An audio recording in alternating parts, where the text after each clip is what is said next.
এবার আমরা হেডিং কি দেবো তাহলে? গিয়াসউদ্দিন বলবন। যার এন্ট্রি এত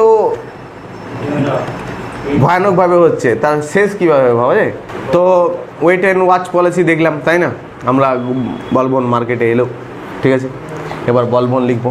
বলবনের যে বংশ ডাইনেস্ট্রিটাকে, এটাকে বলবনি ডাইনেস্ট্রি বলা হয়, ঠিক আছে। বলবনি বিলংস টু বলবনি ডাইনেস্ট্রি। ইলতুৎমিশ কোন ইসের ছিল? শামসি। ইলতুৎমিশ শামসি, মামলুক ছিল, শামসি ডাইনেস্ট্রি বলা হয় ইলতুৎমিশের শামসি, আর বলবনের ছিল বলবনি ডাইনেস্ট্রি। ইলবারি তুর্কি কাকে বলা হয়? আর একে ইলবারি ডাইনেস্ট্রি স্লেভ ছিল বলবন। তো আমরা যদি বলবনি বংশর হচ্ছে বলবন, আর যদি বলা হয় শামসি বংশের কী হবে, তাহলে হবে ইলতুৎমিশ। এটা মনে রাখবো, হ্যাঁ, আসবে কোয়েশ্চেনটা। শামসি বংশ কাকে বলা হয়? কে বিলংস করতো শামসি বংশ থেকে? শামসি বংশ থেকে বিলং করতো ইলতুৎমিশ, আর বলবনি বংশ থেকে বিলং করতো বলবনি, বা ওর বংশটাকে বলবনি বংশ বলা হয়। আমি বলে গেলাম যে আজকে আমরা সুলতানি ডাইনেস্ট্রির বা ভারতের ইতিহাসের সবথেকে ভয়ঙ্করতম চ্যাপ্টার কভার করতে চলেছি, বা সবথেকে ভয়ঙ্করতম ইতিহাস পড়তে চলেছি, ঠিক আছে। বলবনের টাইম পিরিয়ড ছিল 1265 থেকে 1287। আর বলবন যেটা আমরা দেখি, বা ইনি ছিলেন একজন স্লেভ, তাই না? আর ইনি কার স্লেভ ছিলেন? ইলতুৎমিশের স্লেভ ছিলেন, তাই না? আর ইনি সেই জল বইতো আর কি, ওয়াটার ক্যারিয়ার ছিলেন, ওয়াটার সার্ভার ছিল। বলবন তো যখন আসে দিল্লিতে, তিনি যখন রাজা হয়, উনি রাজা হবার সময় সব থেকে বড় ওর উপর লেগেছিল যে উনি একটা স্লেভ। একটা স্লেভ কীভাবে রাজা হয়, তাই না? এটা একটা সব থেকে বড় ব্যাপার, যেটা একটা প্রবলেম হবেই। উনি একজন স্লেভ। তো প্রথমেই উনি যখন আসে, রাজা যখন হয়, তারপর থেকে তার কাছে সব থেকে বড় সমস্যা হয়ে থাকে যে তিনি একজন গুলাম, আর তাকে সব থেকে বেশি ডিফেক্ট করতে হয় যে তিনি একজন গুলাম নয়, এটা প্রমাণ করতে তার কাছে। আর উনি এটাই প্রমাণ করে যে উনি একজন গুলাম নয়, আর এই জন্যই তার সাথে একটা প্রচুর ইন্টারনাল যুদ্ধ চলতে থাকে তার নিজের মধ্যে, ঠিক আছে। বেসিক্যালি তিনি বলতেন যে তিনি যখন রাজবংশ বসেন, তিনি বলতেন যে তিনি গুলাম নয়, উনি হচ্ছে ইরানের রাজবংশের পুত্র। আর উনি বলতেন যে ইরানের লিখব আফরাসিয়া বংশের তিনি কি মানে বিলংস। তিনি বলতেন যে তিনি ইরানের আফরাসিয়া বংশ থেকে বিলং করতেন, উনি নিজেকে তিনি বলতেন হিমসেলফ, ঠিক আছে। এবার মানুষ তো তাকে কি জেনে? দাস হিসাবে চেনে। তিনি নিজেকে এভাবে প্রচার করতেন। বলবন যখন সাতটাতে আসে বা যখন রাজবংশে আসে, তখন উনি কি করেন যে ইলতুৎমিশের যত বংশ ছিল তাদেরকে রাজসভায় বা রাজঘরেই মোটামুটি সবাইকে উনি ছুরি দিয়ে মেরে দেন, সবাইকে তিনি মার্ডার করেন। এবং কি ছোট ছোট বাচ্চা যারা থাকে, যারা শিশু থাকে 1-1.5 বছরে, তাদেরকেও তিনি মাছ থেকে কেটে দেন। এনে এতটা নরকীয় পিশাচীয় আর কি ব্যবহার করে। বলবনের সবথেকে ইম্পর্টেন্ট একটা জিনিস ছিল যে তার মুখ থেকে, তার মাথা থেকে তার দাড়ি অবধি, এই যে চওড়া মাথা থেকে দাড়ি অবধি, এটা তার ছিল 1.5 মিটার, 1 মিটার মতো, 1 মিটার। তার মাথা থেকে তার এই দাড়ি অবধি, এইটাই তার ছিল 1 মিটার। এবং কি ইনি এতটা ভয়ানক দেখতে ছিলেন, ধারণার বাইরে। বলছি তো, হ্যাঁ, উনি এতটাই ভয়ানক ছিলেন দেখতে, ধারণার বাইরে উনি এতটা ভয়ানক ছিলেন। 1 মিটার ওর শুধু মুখটাই ছিলেন, এখান থেকে এখানটা, ওই জন্য বিকট দেখতে হতেন তিনি। ইনি যখন দিল্লির রাজসভায় বেরোতেন বা দিল্লির আশেপাশে লোক বেরোতেন, তো দিল্লির লোকেরা একে দেখে ভয় খেয়ে যেত রাস্তাঘাটে, আর রাস্তাঘাট থেকে দৌড় দিত, চিৎকার শুরু করে যেত লোক মানুষেরা। আর যখনই বলবেন বেরোতো, সব বাড়ি দরজা ফরজা সব লাগিয়ে ভিতরে ঢুকিয়ে দিত। ইনি এতটাই ভয়ানক ছিল, মানে দাড়ি আর মুকুটের যে দূরত্বটা এতটা, 1 মিটার। তো ভাবা যায় একটা মানুষের কতটা বিকট দেখতে পারে। বলছি তো, ওকে যখন দিল্লির রাস্তাঘাটে বেরোতো, তখন দিল্লির জনগণ চিৎকার করে যেত ভয়ে ওকে দেখে। তো বাড়িতে ঢুকে দরজা জানলা সব লাগিয়ে দিত, মানে ও এতটাই ভয়ানক ছিলেন। আর শুধু দেখতে ভয়ানক নয়, মানে কাজগুলো ওরকম ছিলেন। এবার আমরা তো জানছি, বললাম না আজকে সব থেকে নরকীয় চ্যাপ্টার পড়ছি আমরা এটা। তিনি যখন তার দরবারে আসে তিনি প্রথম যেটাই করেন, in the first time in the ওয়ার্ল্ডে প্রথমবার একজন সুলতান বা রাজা বা রাজারে উনি দরবারে কি করে দেন, এসে পরে বলে যে আমার দরবারে হাসি ঠাট্টা গান নাচ মদ খাওয়া কোনো কিছু হবে না, সব বারণ, কেউ হাসতে পর্যন্ত পারবে না। তো বলবনি ফার্স্ট রাজাদের মধ্যে যে তিনি তার রাজসভায় হাসি ঠাট্টা কৌতুক ডান্স নাচ মদ খাওয়া সব কিছু বারণ করে দেয়। তাহলে যদি কোয়েশ্চেন দেয় কে তার রাজসভায় এগুলো প্রথম বারণ করেছিল, তো কে হবে অ্যান্সার? বলবন। কে হাসি বন্ধ করে দিয়েছিল, কে নাচ গান তার রাজসভায় বন্ধ করে দিয়েছিল? বলবন। আগে তো রাজারা এগুলো রাজসভায় হতোই, এগুলো তো নর্মাল ব্যাপার, উনি এগুলোকে সব বন্ধ করে দেয়। যদি কেউ বলবনের রাজসভায় যদি কাউকে হাসতে দেখতো বা কৌতুক করতো বা যদি একটু সে কথা দেখতে পেতেন, তাহলে উনি কি করতেন, তার গলাটা কেটে দিতেন, আর সেটা গলাটা কেটে তার রাজ যে জায়গায় বসে থাকতো সেখানে একটা স্তম্ভ দিয়ে ঝুলিয়ে রাখতেন গলাটা। উনি পুরো এমন একজন রাজা, ওকে দেখে সবাই ভয় করতো। উনি এরকম করার অনেক কারণ আছে, ঠিক আছে। যে জায়গায় উনি বসে থাকতেন, যেখান থেকে করেছিলেন, ওখানে শুধু ওর মাথাটা রেখে দিতেন, যে এইসব জিনিস করতো। বলবন, তার নাম ছিল গিয়াসউদ্দিন বলবন, তাই না? তো ইনি যখন সিংহাসনে বসে, আর ইনি ইরানের দুটো রীতি, ইরানি বংশ উনি বলেছেন, তাই তো? কি বংশের নাম কি বল? আফরাসিয়া বংশ, ইরানি। এই দেখ ইরানি। তো উনি বলেছিলেন উনি তো ইরানি, আর এটা তো সবাইকে ইউটিলাইজ করতে হবে যে উনি ইরান বংশের। ওই জন্যই ভারতে উনি ইরানি রীতিনীতিকে অ্যাডপ্ট করে। ভারতে রাজবংশরা প্রথম ইরানি রীতিনীতিগুলো ভারতে ইন্ট্রোডিউস করে। ইরানি কিছু রীতিনীতি ছিল, ওই দুটো রীতিনীতি, একটা হচ্ছে পাইবস, একটা সিজদা। ইরানি রীতিনীতি, ইরানি ভাষা, পাইবস এন্ড সিজদা, ওইটাকে ভারত ইন্ট্রোডিউস করে,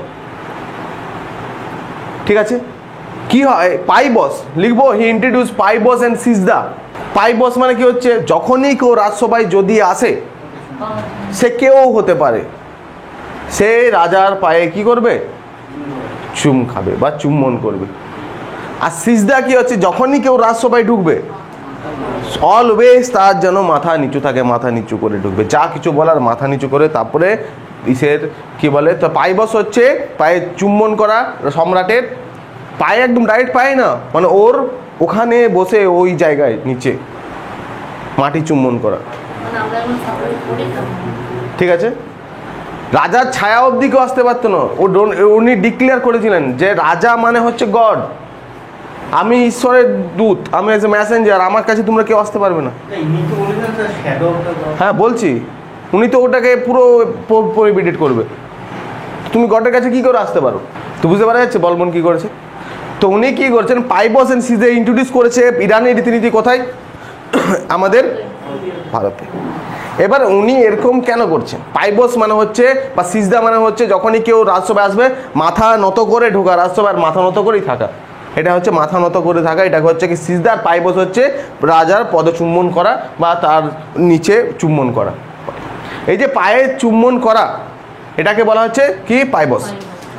এবার এই দুটো রীতিনীতি যাতে, এবার এগুলো কেন করছে উনি, যাতে মানুষ ভাবে বা মানুষ ইউটিলাইজ করে যে হ্যাঁ ইনি একজন সৎ বংশজাত, আর সেটা ইরানি বংশজাত, কারণ ইরানের জিনিসগুলোকে অ্যাডপ্ট করছে, যাতে মানুষ ওর থেকে ভয়ে থাকে, যেন ওর কাছে না যেতে পারে, ঠিক আছে। মানুষ যেন ওর ভয়ে থাকে, যেন ওর কাছে না যেতে পারে, ঠিক আছে। আর কেন উনি এসব করার পেছনে ওর কি কারণ থাকতে পারে, প্রথম হচ্ছে ওকে কেউ যেন মারতে না পারে, ওর কাছে না গেলে তো ওকে কেউ মারতে পারবে না, এবং কি তার সব জায়গায় মানে ওর একটা আতঙ্ক সৃষ্টি করে দেয়। উনি কি করে, একদিন কি হয়, উনি পুরো বারণ করে দেয় পুরো সাম্রাজ্য জুড়ে যে রাজা আর কারোর সাথে দেখা করতে পারে না, রাজা কোনো দিনও কারোর সাথে দেখা করবে না, রাজা তার কিছু কর্মচারী ছাড়া কারোর সাথে দেখা করবে না, এটা ইনি ডিক্লেয়ার করে দেন। ইনি বলে দেন যে রাজা হচ্ছে ডাইরেক্ট ভগবানের দূত, তাই ও নিজেকে কি বলতো, জিলে ইলাহি বলতো, লিখবো জিলে ইলাহি, তার মানে হচ্ছে শ্যাডো অফ গড। এগুলো সব ইরানের থেকে অ্যাডপ্ট করা। তিনি তাই নিজেকে বলতো জিলে ইলাহি। জিলে ইলাহি মানে হচ্ছে কি শ্যাডো অফ গড। আর একটা হচ্ছে নাইবি খুদাই, 2 নাম্বার হচ্ছে নাইবি খুদাই। নাইবি খুদাই তার মানে হচ্ছে ডেপুটি অফ গড। নাইবি খুদাই একটা জিলি ইলাহি আর একটা নাইবি খুদাই নিজেকে বলতেন উনি। শ্যাডো অফ গড মানে ঈশ্বরের ছায়া, জিলে ইলাহি। আর একটা নাইবি খুদাই মানে কি ডেপুটি অফ গড। তাহলে উনি হচ্ছে ভগবানের ছায়া, ঠিক আছে? উনি হচ্ছে ভগবানের দ্বিতীয় মানে হচ্ছে ডেপুটি, যা ওকে বলবো উনি ভগবানের কাছে পৌঁছে যাবেন, ভগবান ওকে রেখেছে। তো একজন উনি সাধারণ মানুষের সাথে করতে পারে কি করে? উনি ওই জন্য কোনো সাধারণ মানুষের সাথে দেখা করবে না, সাধারণ মানুষের ছায়া যেন ওর গায়ে না পড়ে, উনি এইভাবে ট্রিট করতেন।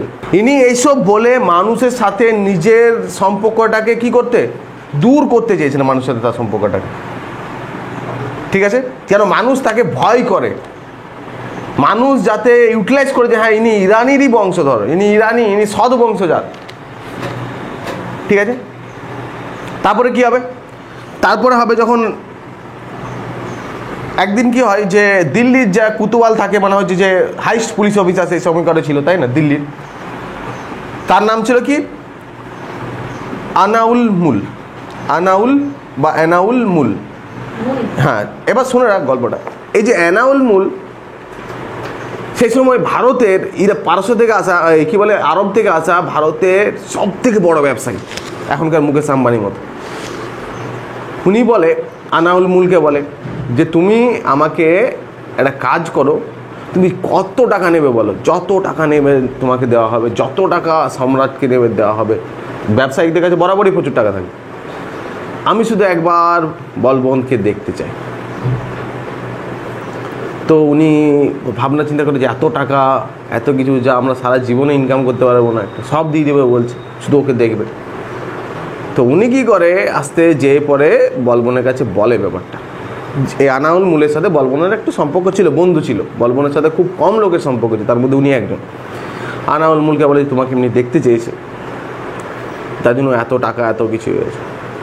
তো সেদিন বলবন বলে যে তুমি শুধু আমার বন্ধু হলে বলে আজকে আমি ছেড়ে দিলাম, নাহলে আজকে তুমি দিল্লি কোতোয়ালি থাকতে, শুধু তুমি না তোমার মাথাটা থাকতো, তোমাকে আমি একবার ছেড়ে দিলাম, এই ভুলটা যেন বারবার না। বুঝতে পেরেছিস? কেন ওর জামাইকে ছাড়েনি, তাও তো একে ছেড়ে দিয়েছি। ও বলছে আমাকে গডকে কেউ অ্যাক্সেস করতে কি পারবে সাধারণ মানুষ? গডকে কেউ দেখতে পারে না, আমি গডের প্রতিনিধি, গডের ছায়া আমি। মানে ও নিজের সাথে লোকেদের এতটাই দূরত্ব করে দিয়েছিল, লোকেরা এমনি ভয় পেত ওকে, তারপরে জীবনও ওকে মানে দেখতে পাবে না এরকম একটা। রাজসভায় যতজন রাজ ছিল, হ্যাঁ, তারাও ওকে ভয় করতো। কোনো একটা তার রাজসভায় যদি কেউ হেসে দিত বা কেউ কিছু যদি করে নিত, ওই ইনস্ট্যান্ট তার গলা কেটে দিত। ইনি কোনো রাজ্য বিজয় করেনি, কারণ আছে, কোয়েশ্চেন দেবে এটাই, ইনি কেন রাজ্য বিজয় করেনি বলে দেবে, যে কোন রাজ্য, কোয়েশ্চেন দেবে যে এমন একটা সুলতানের নাম বলো যে কোনোদিনও মানুষের সাথে দেখা করতো না। কী হবে অ্যান্সার? বলবন। কোয়েশ্চেন এভাবে আসবে, never face the common people. সুলতান কিন্তু কোনোদিন কমন পিপলের সাথে দেখা করতো না। বলবন তার রাজসভায় বা তার সময়কালে বলবন এলান করে, বিবৃতি জারি করে যে আমি আমার রাজসভায় যত নিম্ন শ্রেণীর মানুষ আছে তাদেরকে দূর করে দাও, আমি তাদেরকে দেখতে চাই না। ইনি ডিক্লেয়ার করে যে এই যে নিম্ন শ্রেণীর মানুষকে দেখলেই আমার কি হয়, আমার অটোমেটিকলি তাদের রক্ত খাওয়ার জন্য আমার হাত উঠে যায়। আর যত নিম্ন শ্রেণীর মানুষ থাকে ও অনেককে হত্যা করে, ঠিক আছে? আর উনি কি করেন যে কোনো ওর রাজসভায় সব উচ্চ শ্রেণীর মানুষরা থাকে, এবং যারা ওই ছিল ওর লাগোয়া তারা সবাই ছেড়ে পালিয়েছিল অ্যাট দ্যাট টাইম, জীবন আগে। তো রাজসভায় কোনো নিম্ন শ্রেণীর মানুষদেরকে রাখতেন না উনি, কারণ ও বলতো ওদেরকে দেখলে আমার মাথা গরম হয়ে যায়, আমার হাত এমনি উঠে তরবাল নিয়ে নেয়, যে আমি কোনো নিম্ন শ্রেণীর মানুষকে দেখতে পারি না। কেন ইনি এমনি করছিলেন, কারণ কি ছিল?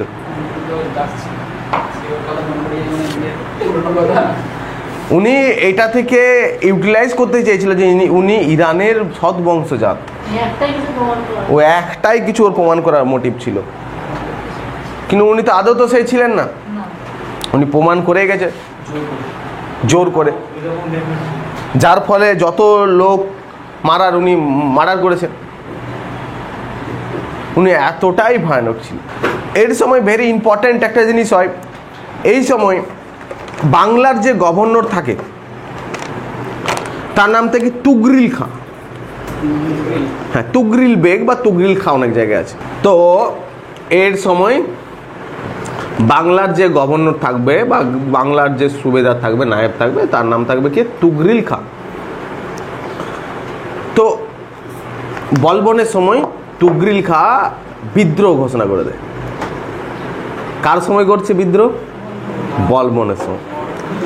বলবন একবার দুবার ওর সব সেনাপতিকে পাঠায়। যেই সেনাপতি তুগরিল খাঁর কাছে আসে, তুগরিল খাঁর ব্যক্তিত্ব এতটাই ম্যাগনিফাইড থাকে, এতটাই অ্যাট্রাকটিভ থাকে যে সবাই কি করতো, ওর কথাতে কি হয়ে যেত, মোহিত হয়ে যেত। আর ওর সাথে মানে এতটাই বক্তৃতা ছিল, বক্তব্য দিত, এতই ভালোই করতো, ওর কথাতে সব হয়ে পড়ে কি হয়ে যেত, ওর সাথে মিশে যেত।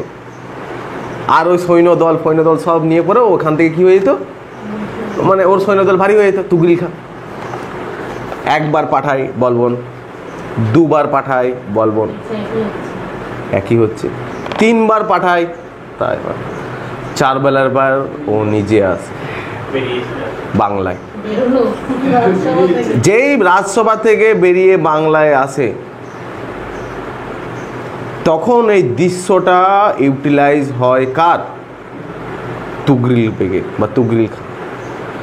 তুগরিল খাঁ ইউটিলাইজ করতে পারে যে উনি প্রথমে তো ভেবেছিলেন এইভাবে আমি বিদ্রোহ করে বাংলাতে হয়তো ছেড়ে দেবে বা কিছু একটা করে নেবে, তাই না, বা আসবে না।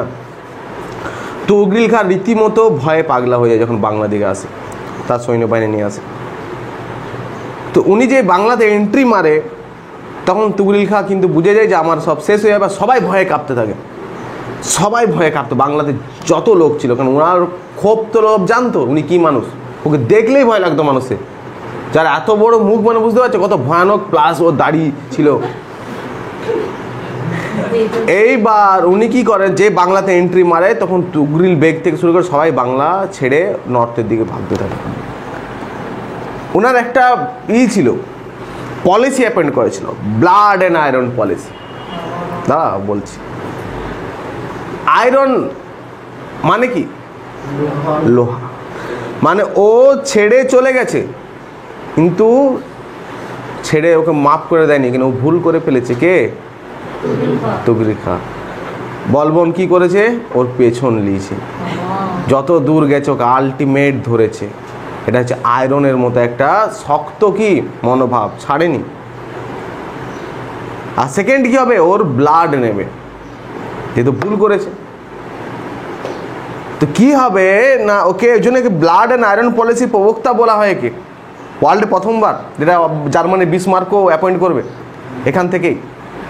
তো বাংলায় নামবে, নেমে কি হবে, ও তো পালিয়ে যাবে, ও কিন্তু ছাড়বে না। অনেক রাজা হলো ছেড়ে দিত, তাই না?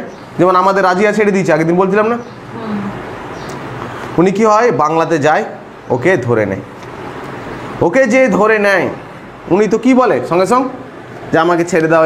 ওই ওকে যা যা সৈন্য ছিল সবাইকে ধরে নেয়, ঠিক আছে? ধরার পর ওর গলাটা কাটা হয়। কার? ওর শরীর আলাদা করে দেওয়া হয়, গলা আলাদা করা হয়। মোটামুটি 10 কিলোমিটার জুড়ে বাংলায় এক একটা পোল প্রতিষ্ঠা করে। পোল বুঝেন আমরা এরকম। আর যেই পোলগুলো না, যতগুলো সৈন্য ছিল তাদের মাথা ছিল, যতগুলো পরে দুদিক দিয়ে। আর তারপরে শেষে গ্রামের মাথায় প্রত্যেকটা মোড়ে মোড়ে, গ্রামের প্রত্যেকটা মোড় যেগুলো মোড়, সেগুলো ওদের সৈন্যর মাথা, আর দেহ আলাদা, মাথাগুলো দিয়ে থাকতো। আর সেটা একদিন নয়, কয়েক দিন ধরে এরকম চলে গেছে। মানে ওগুলো কোনোদিন কেউ নামাতে পারবে না। ওগুলো পরে এসে চিল, কাওয়া, যে এই যে এগুলো আছে, তারা ওগুলো খেয়ে খেয়ে নিয়ে যেত দৃশ্যটা। এই ভয়, কারোর দম ছিল না ওগুলো থেকে কিছু ওগুলো কি করে নেওয়া, যেগুলোকে নামিয়ে দেওয়া। ওইরকম গ্রামের মোড়ে মোড়ে সবাই দেখতো, ভয়ে কেউ বেরোতো না, গ্রাম থেকে কেউ বেরোতো না।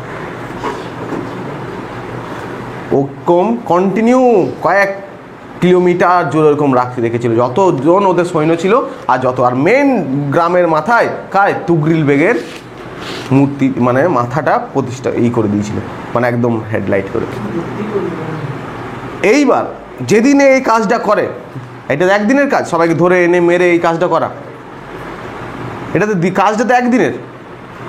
সেই দিন বলবন তার ছেলেকে, ঠিক আছে, যার নাম ছিল বুগরা খান, ওরা অনেকগুলো ছেলে ছিলেন, এইটা একটা ছেলে যার নাম ছিল বুগরা খান। এই যে বুগরা খান তাকে নিয়ে এসেছিল কোথায়, এই বাংলা অভিযানের সময়। তারপরে উনি যখন এই লাশগুলোকে এভাবে কন্টিনিউ রাখে, তারপরে ও হাত ধরে ওর ছেলের হাত ধরার পর ছেলেকে হাঁটিয়ে নিয়ে যায় আর ওকে দেখায় সব। দেখো, প্রথমে কিন্তু ছেলেকে যুদ্ধ নিয়ে ওকে সৈন্য শিবিরে রাখা হয়েছিল ছেলেকে, ঠিক আছে, সৈন্য শিবিরে রাখা হয়েছিল। তারপরে সৈন্য শিবির থেকে রেখে তারপরে ছেলেকে হাত দিয়ে আসে আর সবগুলো দেখায়। দেখো, দেখতে পাচ্ছ তো? তখন ওকে জিজ্ঞেস করে ওর ছেলে যে আমাকে এগুলো কেন দেখাচ্ছ বাবা? তখন বলে যে এই যে মূর্তিটা দেখছি, লাস্টে যায় তুগরিল বেগের মূর্তির কাছে, মানে মাথাটা কাছে, আর বলে এই যে মাথাটা দেখতে পাচ্ছ, এখানে তোমার মাথা থাকবে। ওর ছেলেকে বলে। হ্যাঁ, বলছি কেন? ভয় খেয়ে যে বলছে কারণ বাংলাটা এবার আমি তোমাকে দিয়ে যাচ্ছি, আর তুমি কোনোদিন যদি এরকম করো, তোমার স্থানটা তোমাকে দেখিয়ে দিলাম।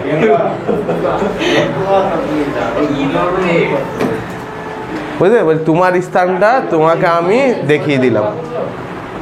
তো এই যে যার নাম বলছি বুগরা খান, তার ছেলে, তো শুনে রাখ, তার ছেলে এখানে রাজত্ব দিয়ে চলে যায় বাংলার।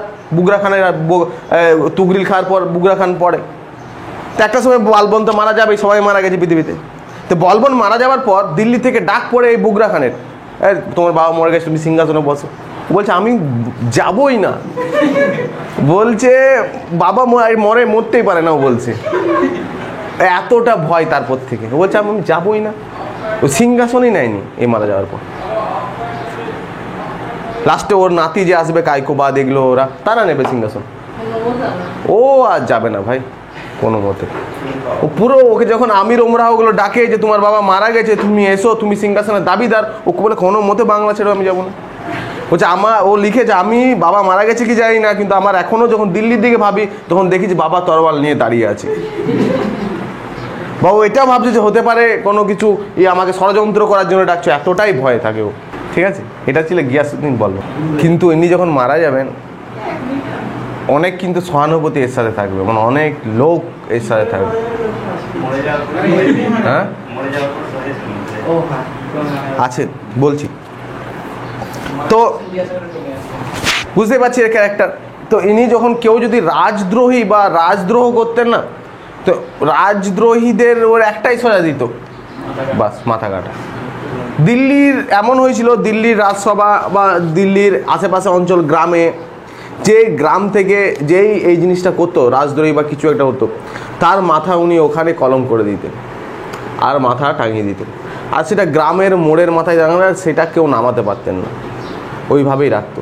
হ্যাঁ, সেটা চিল খাওয়া এগুলো এসে খেয়ে নিত, সেগুলো আলাদা ব্যাপার। তিনি এইভাবে একটা মানে সাজা ঘোষণা করেছিলেন পুরো রাজশাহী বলবন। ওনাকে ওই জন্য ব্লাড অ্যান্ড আয়রন পলিসির প্রবক্তা বলা হয়, at the first time in the world, ঠিক আছে। আর কে করবে তখন? একে মঙ্গলদের সাথে তুলনা করা হয়, একমাত্র একটাই রাজা যার সাথে মঙ্গলদের সাথে তুলনা করা হয়, সেটা হচ্ছে এটা। এই যে ইনভেনশনকারী আছে যারা যারা খারাপ, তাদের সাথে একে তুলনা করা হয় একমাত্র এর হিসাবে। আমরা বলবনের লিখতে একটু শুরু করি, গল্প বললাম অনেক কিছু। যে রিয়েল নেম কি লিখেছি এর? রিয়েল নেম লিখবো বলবল উদ্দিন, মানে বলবন উদ্দিন লিখবো, বলবন উদ্দিন। আর একটা উলুঘ তো টাইটেল ছিলই, তো উলুঘ খাও বলা হতো একে, ঠিক আছে। একে বাহাউদ্দিনও বলা হতো, বাহাউদ্দিন। তো এত কিছু লিখলে গুলিয়ে যাবি, ছেড়ে দে, ঠিক আছে, বেফালতু গুলিয়ে যাবি। উলুঘ খাটা মনে রাখ, পরীক্ষায় আসবে যেহেতু। লিখবো হি ওয়াজ অলসো বিলং ইলবারি তুর্কি স্লেভ, তাই না? লিখবো his first occupation was bhisti, VISTI। Bhisti means জল, যারা জল ভরে, ওয়াটার ক্যারিয়ার যাদের, তাদেরকে ভিস্টি বলা হতো, ঠিক আছে, অ্যাট দ্যাট টাইম। লিখবো, এবার কিছু নোটগুলো করে নিই। লিখবো he was a member of 40 তাই না চক্র, হি was a member of 40 chakra and achieve the post, he was a member of 40 chakra and achieve the post Amir i Shikha, Amir i Shikha, AMIR, Amir /দিয়ে শিখা, SIKHA, আমির-ই-শিখা। এই যে আমির-ই-শিখা, এই পোস্টার মানে হচ্ছে চিফ অফ দ্য 40 চক্র বা চিফ অফ দ্য 40, ঠিক আছে। যে 40 হেডকে কি বলা হয়, তাহলে আমরা পেয়ে গেছি কি বলা হয়, আমির-ই-শিখা, SIKHA। যখন তার রাজ্য অভিষেক হয় তারপরেই তিনি কি হি অ্যাবলিশ দ্য 40 চক্র, এই 40 চক্রকে অ্যাবলিশ করে, এমনকি সবাইকে তো মার্ডারই করে দেয়, এমনি অ্যাবলিশ হয়ে যায় না। কেউ দেবে, কে তৈরি করেছিল 40 চক্র? ইলতুৎমিশ। আর কে এটাকে ধ্বংস করেছিল? বলবন্ত। আরও একজন মেম্বার ছিল এবং হাইস্ট মেম্বার ছিল, চিফ ছিল, তাই না? পরে এরা এবার বলবনকে হাঁটিয়ে দেবে, তাই না? লিখবো he was deeply influenced by Persian legend king Afrasiab. Afrasiab Persian একটা ইম্পর্টেন্ট কিং ছিলেন। আফরাসিয়া অ্যান্ড সাসানিয়া ডাইনেস্টি, ঠিক আছে। তাহলে কোনোদিন কোয়েশ্চেন আসে যে কোন সুলতান যারা পার্সিয়ান, এই যে এইসব ডাইনেস্টি, সাসানিয়া, তারপরে আফরাসিয়া ডাইনেস্টি, এদের সাথে মানে ইনফ্লুয়েন্স ছিলেন, এদের মতো এখানে রাজত্ব প্রতিষ্ঠা করার চেষ্টা করেছেন, কী হবে answer? Balban. Next, he also introduce Nowruz festival, Nowruz ফেস্টিভ্যালটা কি না, হ্যাঁ, মানে আমাদের যেমন পয়লা বৈশাখ হয় বা নতুন বছরের সূচনা হয়, তো এটাও ইসলামিক নতুন বছরের সূচনা হচ্ছে নৌরোজ বলা হয়। He also introduce Nowruz festival, comma দিয়ে লিখবো খুতবা অ্যান্ড সিক্কা, SIKKA, সিক্কা। লিখবো he introduce blood and iron policy, লিখেছি অলরেডি, তাই না? লিখবো famous scholar Amir Khusrau and Amir Hasan started their literacy journey in his court। এই যে ফেমাস ঐতিহাসিক যারা ছিল আমির খসরু আর আমির হাসান, যারা এর সময় থেকে কি করেছে, লেখাজোকা শুরু করেছেন এই রাজসভা থেকে। আমির খসরু সব থেকে ইম্পর্টেন্ট ব্যাপার, he was the greatest ruler of slave dynasty. এটা লিখে রাখতে হবে, he was the greatest ruler of the slave dynasty. দাস বংশের সব থেকে বড় রাজা কে ছিলেন? এই সময় এই যে মঙ্গল, তাই না, এই যেখানে ম্যাপ করেছিলাম চীনের ঠিক উপরটাতে মঙ্গোলিয়া, এরা কি করবে, প্রথমবার ভারত আক্রমণ করবে। যদি কোয়েশ্চেন দেয় কোন সুলতানের সময় প্রথমবার মঙ্গল অ্যাটাক হয়েছিল, at which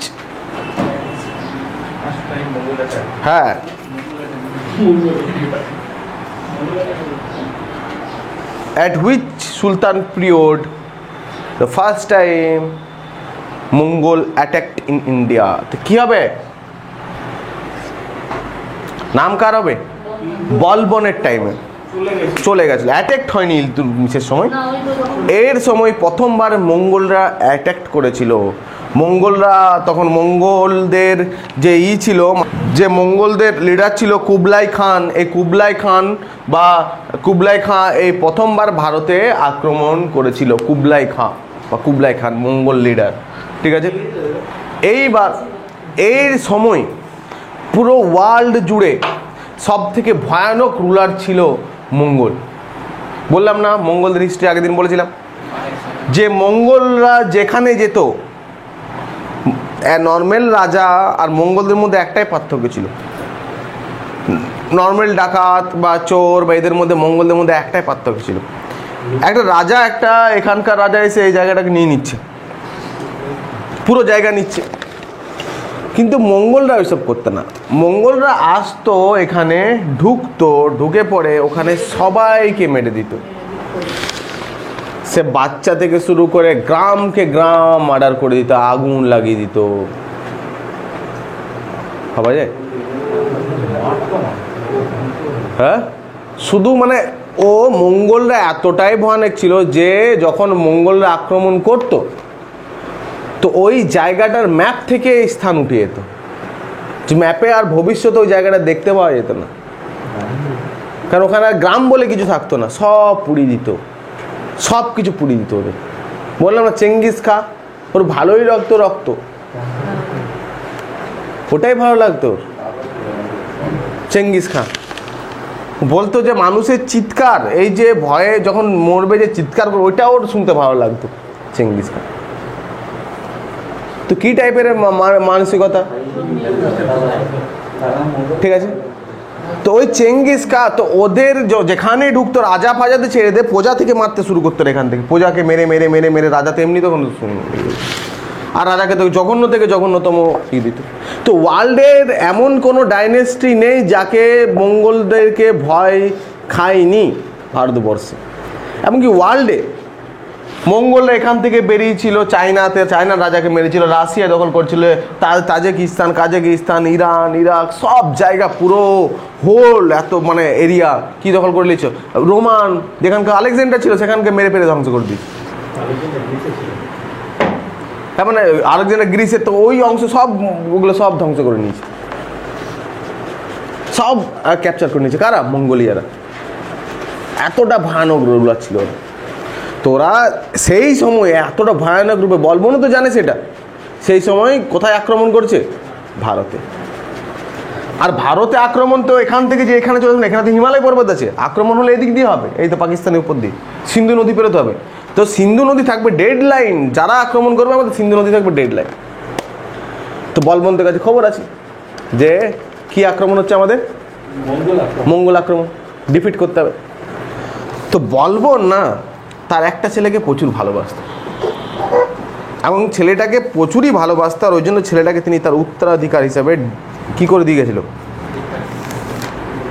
করে দিয়ে গেছিল, ডোনেট করে দিয়ে, যা মানে ডিক্লেয়ার করে দিয়েছিল যে আমার এই ছেলেই আমার উত্তরাধিকার হবে। প্রচুর ভালোবাসত ছেলেটাকে, ঠিক আছে? সব কন্যা তো ছেলের প্রতি থাকে, আর ছেলেটাও ওর বাবাকে বলবনকে প্রচুর ভালোবাসত। বাবা যদি কিছু বলবে আর ছেলে করবে না, এটা হতে পারে না, তাদের জীবন পর্যন্ত দিতে হলে দেবে। ছেলেটার নাম ছিল, লিখে রাখবো, শাহজাদা মোহাম্মদ, ঠিক আছে? শাহজাদা মোহাম্মদ। তাহলে শাহজাদা মোহাম্মদকে অ্যাপয়েন্ট করে ডাকে বলবন যে তোমাকে একটা গুরুদুয়ারের দায়িত্ব দেওয়া হবে। তো বলে কি দায়িত্ব? তো ভারতে মঙ্গল আক্রমণ হচ্ছে, আমার সৈন্যদল আছে, সব আছে, আমি চাইছি এই আক্রমণটা তুমি প্রতিহত করো, তুমি তাদেরকে সবাইকে মেরে দাও, ঠিক আছে? তোমার হাতে আমরা গুরু দায়িত্ব দিলাম। বলছে কে? বলবন তার প্রিয় ছেলেকে বলছে, তার উত্তরাধিকার। যদি কোনোদিন কোয়েশ্চেন যে বলবন কাকে তার উত্তরাধিকার হিসাবে কি করে দিয়েছিল, কাকে হবে অ্যান্সার? শাহজাদা আমর। তো শাহজাদাকে তো বলবন বলে উনি বাবার অনুমতি নেয় আর বেরিয়ে যায়। মঙ্গল তখন ভারত আক্রমণ করে দিয়েছে, সিন্ধু নদীর কাছে এখানে এই পাশে আসে, আর এদিকে শাহজাদা তার বলবন বাহিনী নিয়ে চলে যায় এখানে, ঠিক আছে? প্রচুর যুদ্ধ হয়, যেমন থাকে ওদের বাহিনী, মঙ্গল তো এমনি ধূলিসাৎ করে দেবে, কিন্তু মঙ্গলদের সাথে মানে হাতে হাত লড়ে, কোনো অংশে কম যায় না, ঠিক আছে? আলটিমেট যুদ্ধে শাহজাদা মারা যায়।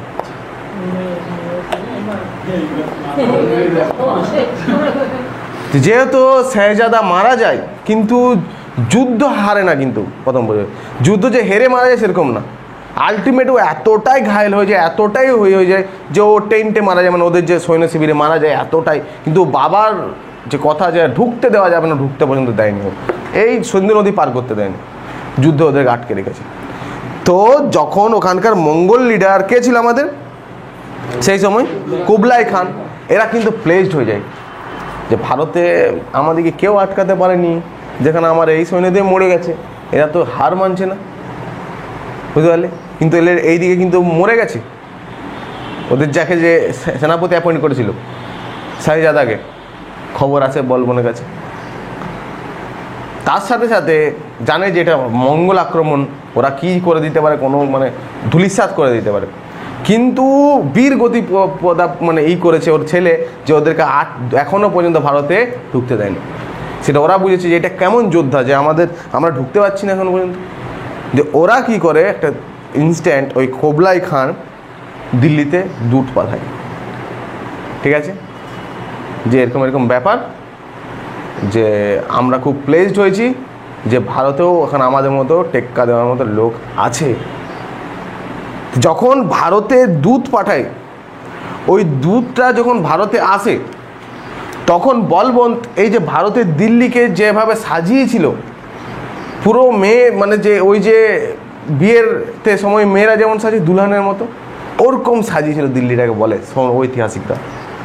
ওই দিল্লিকে দেখতে আবার বছর বছর ধরে লোক আসতো, এত সুন্দরভাবে সাজিয়েছিল তার ওয়েলকামের জন্য, তার দূতের ওয়েলকামের জন্য, ঠিক আছে। সেটাতে কোবলাই খান যখন শুনে বা খুবই প্লেসড হয়, ওরা সেইবারে আর আক্রমণ করে না, আর ওরা মানে চলে যায় সেইবার থেকে। আবার আসবে পরে, কিন্তু সেইবারের মতো শান্ত হয় না। কিন্তু বলবন্ত কি করেছিল, এই স্ট্র্যাটেজি করার জন্য, এদেরকে আটকানোর জন্য, ওদের আটকাতে শুধু ওর ছেলেই পারেনি, ওরা অনেক স্ট্র্যাটেজি নিয়েছিল। বলবন্ত এইসব অঞ্চলে প্রচুর ফোর্ট দুর্গ বানিয়েছিল, বুঝতে পারলি, প্রচুর দুর্গ। আর দুর্গ বা ফোর্ট, ঠিক আছে, এগুলো একটা স্ট্র্যাটেজিক পয়েন্ট ছিল কিসের, যুদ্ধকে এই কৌশল, মানে যুদ্ধকে টেকানোর জন্য, ওরা না হার মানার জন্য একটা অনেক বড় কৌশল ছিল। ওই অঞ্চল জুড়ে প্রচুর ফোর্ট নির্মাণ করেছিলেন বলবন্ত, যে মঙ্গলরা তার মানে কে হারাতে পারেনি, ডিফিট করতে পারেনি, একের পর এক ডিফিট দিয়ে চলে গেছে, ঠিক আছে। তো বলবন্ত কী হবে, যে একবার মানে ও কি করবে, তারপর থেকে স্ট্রংলি মানে পলিসি অ্যাপয়েন্ট করবে এইসব অঞ্চল দিকে, ঠিক আছে, যাতে ভবিষ্যতে মঙ্গলরা না আক্রমণ করতে পারে, ঠিক আছে। এইভাবে যা খরচা করবে, যা কিছু করার, সৈন্য অ্যাপয়েন্ট করার, সব এইসব জায়গায় করবে। তো তুই একটা কোয়েশ্চেন করেছিলি যে কেন তুই রাজ্য বিস্তার করেনি। তো বলবন্ত রাজ্য না বিস্তার করার, তিনি সাউথ ইন্ডিয়া বেগেল কোনো জয় করেনি, রাজ্য বিস্তার না করেন একটাই কারণ ছিল যে তিনি কি করেছিলেন, মঙ্গল প্রতিহত করেছিলেন। তো মঙ্গল প্রতিহত করতে যা সময়টা লেগে গেছিলো, যার রাজ্য বিস্তার করার মতো আর ক্ষমতা ছিল না, যে কোনো রাজারই হতো না। আর ওনার জায়গায় যদি অন্য কেউ রাজা থাকতো, তাহলে হয়তো মঙ্গলরা আক্রমণ করে সেই সময় যে মুড বানিয়েছিল শেষ করে দিত ভারতকে। কিন্তু ভারত মঙ্গলরা আক্রমণ করতে পারেননি, কার সময়, বলবনের সময়। তাহলে কেন বলবনের টাইমে রাজ্য বিস্তার হয়নি, কারণ বলবন্ত সেই সময় কি মঙ্গলদের প্রতিহত করার জন্য কি ছিলেন, ব্যস্ত ছিলেন, এবং তিনি মঙ্গলদের ডিফিট করতেও পেরেছিলেন। মঙ্গলদেরকে ভারতে আক্রমণ করতে না দেওয়ার যে পরিকল্পনা, সেটা তিনি সফলও হয়েছিলেন। লিখব, হি অ্যাপয়েন্ট দিওয়ানি আর্জ, হি অ্যাপয়েন্ট দেওয়ানি আর্জ। হোয়াট ইজ দেওয়ানি আর্জ? ইনি দেওয়ানি আর্জ বলে একটা মিলিটারি ডিপার্টমেন্ট দখল করেন। হ্যাঁ, মিলিটারি সৈন্য দলের ডিপার্টমেন্ট। এর আগে সৈন্যদল তো সবারই ছিল, ডিপার্টমেন্ট ছিল না, ডিপার্টমেন্টের দপ্তর ছিল না। ইনি প্রথমবার সুলতানে যাদের সৈন্য দপ্তর তৈরি করেন। অ্যান্সার আসবে, কোন সুলতান প্রথমবার বা কোন রাজা প্রথমবার সৈন্যদের জন্য দপ্তর তৈরি করেন? তো দপ্তর প্রথম কে তৈরি করেন? একদম সব কিছু ওখান থেকে ওদের মত হবে, সৈন্য ওখানে সব যা কিছু রিলেটেড হবে সৈন্য রিলেটেড হবে, এই দপ্তর, ঠিক আছে, বলবন্ত। তো দপ্তরটার নাম কি ছিল?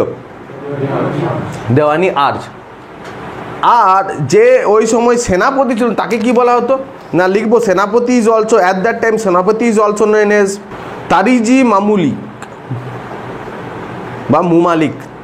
তাহলে একটা ফার্স্ট সৈন্য দলের ডিপার্টমেন্ট তৈরি করলো, যেটার নাম কি ছিল? তারিকি আর্জ, দেওয়ানি আর্জ। আর চিফ অফ আর্মি যে ছিল সেনাপতি, তাকে কি বলা হতো? মুমালিক, ঠিক আছে। এই দুটো কোয়েশ্চেন মনে রাখবে। লিখব, he introduce Diwani Barid, the system of Diwani Barid. He introduce দেওয়ানি বারিদ একটা ডিপার্টমেন্ট তৈরি করেন, যে ডিপার্টমেন্ট হচ্ছে কি ডিপার্টমেন্ট? গুপ্তচর বিভাগ, স্পাই, তাই না? এবার গুপ্তচর বিভাগকে লাগিয়ে দিয়েছিল। এই গুপ্তচর মানে কি, ওর রাজসভা থেকে শুরু করে পুরো জায়গা জুড়ে যে সবাই গুপ্তচর ছিল। এবার কে গুপ্তচর ছিল তো জানে না। এবার যদি যে শুনতো যে রাজার নামে যে নিন্দা করছে তাকে তুলে নিয়ে আসে। এবার প্রত্যেকটা বাড়িতে বাড়িতে একজন গুপ্তচর রেখে দিয়েছিল, এমন করেছিল রাজসভাকে, এমনি ভয় করতো না। এবার আমাদের এখানে কথা বলছি, কে গুপ্তচর আছে কে জানি, বলবো না, ঠিক আছে। গুপ্তচর যে গুপ্তচর হতে পারে, গুপ্তচরটাকে একটা ডিপার্টমেন্ট তৈরি করে সেটাকে যে পুরো ছড়িয়ে দেওয়া, মানে কি এমন ভয় হয়ে গেছিলো, লোক কথা বলা বন্ধ করে দিয়েছিল এই সময়। কারণ সবাই গুপ্তচর বেরিয়ে যাচ্ছিল, এক একটা কথা বলছে, ফেঁসে যাচ্ছে, যখন দেখছে ওকে তুলে নিয়ে যাচ্ছে, ফাঁসি দিয়ে দিচ্ছে, ওকে গলা কেটে দিচ্ছে। রাজার সম্বন্ধে লোক একটা কথা বলতো না, একটা কিচ্ছু বলতো না, কারণ সবারই শখ হয়েছিল গুপ্তচর নয় তো, ও গুপ্তচর নয় তো যে বলছে। রাজার সম্বন্ধে কথা বলা মানে ওর ভয়, হয়তো গুপ্তচর নয় তো। হ্যাঁ,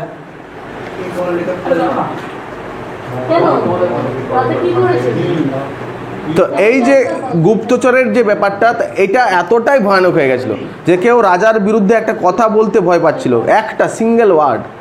যদি এটা রাজার গুপ্তচর নয় তো, মানে সবাই নিজেদের বাড়ির লোকেদের ওপর শক করতো যারা রাজার গুপ্তচর নয় তো। মানে এমনভাবেই রাজা এটাকে ম্যানিপুলেট করেছিল, এমনভাবে ভয়ানক পরিস্থিতি শুরু হয়ে গেছিল ওই সেই সময় দিল্লি জুড়ে। ভয়ে একদম থাকতো সবাই, যাতে রাজার যেন একটা কথা রাজার সম্বন্ধে না হয়। নেক্সট লিখবো he introduce north west frontier policy. He also introduce north west frontier policy. কি বললাম, নর্থ ওয়েস্ট ফ্রন্টিয়ার পলিসিটা কি ছিল তাহলে? একদম এই যুগে এই সব অঞ্চলে মঙ্গলকে প্রতিহত করার জন্য অনেক জায়গায় দুর্গ তৈরি করেছিলেন, তাই না? বা আরও জায়গায় পুরনো দুর্গ ছিল সেগুলোকে রিকনস্ট্রাকশন করেছিলেন। তো কী কী করেছিলেন? হি রিকনস্ট্রাক্ট লাহোর, সমন্না, ভটিন্ডা ফোর্ট। লিখবো হি অ্যাবিলিউসড মেওয়াটি সিস্টেম, MEWATI, মেওয়াটি সিস্টেম। এই মেওয়াটি সিস্টেম কি করেছিল? অ্যাবিলিউসড করে দিয়েছিল এই সিস্টেমটা। এটা দোয়াব রিলেটেড একটা, দোয়াব আমি বলবো এই ব্যাপারটা। দোয়াব রেভলিউশন হয়েছিল তখন, দোয়াব রেভলিউশনের সময় এটা একটা গল্প আছে, আমি বলবো সব। এবার কী হবে বলবেন তো, বুঝতে পারছি তার রাজসভা কীরকম চলছে বা কিভাবে তার ক্ষোভ সবারই মধ্যে ছিল। এবার কি হয়, তার সব থেকে প্রিয় পুত্র ছিল কে? শাহজাদা। তো বলে মানুষের সব থেকে খারাপ সময়, বা যদি বলে কোনো মানুষের সব থেকে দুঃখজনক দিন কি, কোয়েশ্চেন আছে না একটা মানুষের মধ্যে, তোদের মধ্যে প্রশ্ন জাগতে পারে যে একটা মানুষের সব থেকে দুঃখজনক দিন কি, কি হতে পারে দুঃখজনক দিন একটা মানুষের? ভাব, কারো মা মারা যাওয়া, কারো বাবা মারা যাওয়া, নিজের মা মারা যাওয়া না নিজের বাবা মা, এমনি এগুলো সব থেকে দুঃখজনক দিন হতে পারে। একদম, যেটা সব থেকে দুঃখজনক দিন হচ্ছে যেদিন পিতা যদি ওর ছেলের মৃত্যু দেখে। এর থেকে দুঃখ আর পৃথিবীর কিছু হতে পারে না। পিতা বেঁচে থাকতে যদি তার ছেলে মারা যায়, তাহলে ওইটা সব থেকে চরমতম শাস্তিও বলতে পারি ওর। আর ওটা আমরা কি বলতে পারি আমাদেরও কোনো ধারণা নেই। এটা সব থেকে খারাপ আর দুঃখজনক দিন, এটা যার হয় সেই বুঝে, ঠিক আছে? ওইটা কিন্তু বলবনের হয়েছিল। তো বলবন যাকে সব থেকে বেশি ভালোবাসতো তার ছেলেকে, সেই ছেলেই তার মারা গেছে। তো যখন তার ছেলে মারা যায়, তারপর থেকে ওইরকম একটা ডিপ্লোম্যাটিক কিং, অমনি একটা কিং আস্তে আস্তে কিন্তু ভিতরে ভিতরে দুর্বল হতে লাগছিল। সেটা বাইরে থেকে প্রকাশ না পেলেও ভিতরে ভিতরে কী হতো, প্রচুর তিনি দুর্বল হয়ে গেছিলেন। তিনি দিন দিন দিন দিন ভেঙে পড়ছিলেন, ঠিক আছে? আবার দিন দিন দিনে এত ভেঙে পড়াতে শরীরের দিক দিয়ে হয়ে যাচ্ছিলেন। কিন্তু এই যে বলবনের আশেপাশে যে 40 জন থাকতো, তাদের 40 জন বলছে, মানে আরও তখন তো 40 জন ভেঙে দিয়েছিল, কিন্তু আরও যারা থাকতো তারা বলবনদেরকে প্রচুর মানে ভালোবাসত। কারণ উনি একটা অন্য ডিপ্লোম্যাটিক কিং ছিলেন, অন্য কিছু। উনি মানে অন্যায় করলে এগুলো করতো নিশ্চয়ই, এমনিতে কাউকে করতো না। এটা তো ব্যাপার আছে, চুপ করে থাকা সব ঠিক আছে। ও তো এমনি না যে ডাইরেক্ট বেরিয়ে পড়ে 500 লোককে মেরে দিয়ে চলে এলে, সেটা তো করতো না। কেউ রাজদ্রোহী করলে, কেউ দেশদ্রোহী করলে, কেউ রাজার বিরুদ্ধে এসব কথা বললে তবেই ওর কিন্তু রাজাকে যদি কেউ কামড়াতে না আসো, ও কিন্তু ওর ডিপেন্ড কিছু করবে না। তো রাজারও কিছু ফ্যান ছিল, তাই না? থাকবেই, কারণ ও তো অন্য একটা টাইপের সুলতান ছিল, মঙ্গল প্রতিহত করেছিল। তো এইসব দুঃখ ওর মাথায় থাকবে, ওর মানে বাচ্চার মৃত্যুটা, যেটা ওকে যাকে অত ভালোবাসে, আর ওর কাজ করে দেখিয়েছে। আলটিমেট কি হয়, আস্তে আস্তে আস্তে বলবন বয়স হতে থাকে, আর একটা সময় বলবন মারা যায়। তো বলবন যখন মারা যায় তখন ডাক পড়ে তার ওই ছেলে যে বাংলায় ছিল, কি নাম ছিল তার?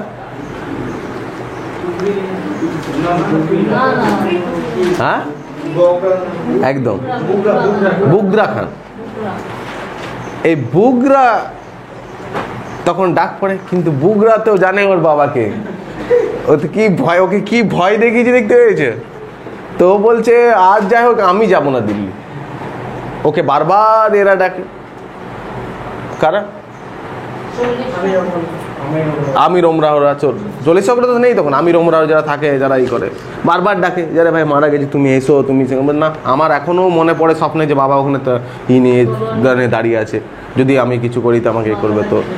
তো উনি তারপর থেকে আর আসে না এখানে, ঠিক আছে। তা আসবে না তখন সিংহাসনে কে পাবে? তো সিংহাসন তখন তাদের যে বাচ্চা কাচ্চা, মানে বলবনের যারা নাতি, কাইকোবাদ, কায়া মুসা, তাই না, এদেরকে সিংহাসন দেবে, ঠিক আছে। তো আমরা তারপর তাদের হিস্ট্রিটা পরে পড়বো আর কি। তো বলবন যখন মারা যাবে, তো মারা যাওয়ার পর কী হবে, বলবনকে নিয়ে যাবে তার দিল্লির মেহরলিতে কবরখানায়, ঠিক আছে। তো দিল্লির মেহরলিতে যখন কবরখানায় নিয়ে যাবে, তো বলবনের সাথে সাথে ওকে কাঁধে করে নিয়ে যাবে ওইসে, কিন্তু প্রচুর লোক যাবে, সবাই খালি পায়ে যাবে, ঠিক আছে। আর বলবনকে যখন কবর দেয়, তারপর থেকে বলবনের সাথে 40 দিন পর্যন্ত ওই যে লোকগুলো যার সাথে যাবে ওর রাজসভায় থেকেই যাবে, কন্টিনিউ কাঁদবে তারা তার দুঃখ দিয়ে। ওকে এতটাই ওর ফ্যান করছে।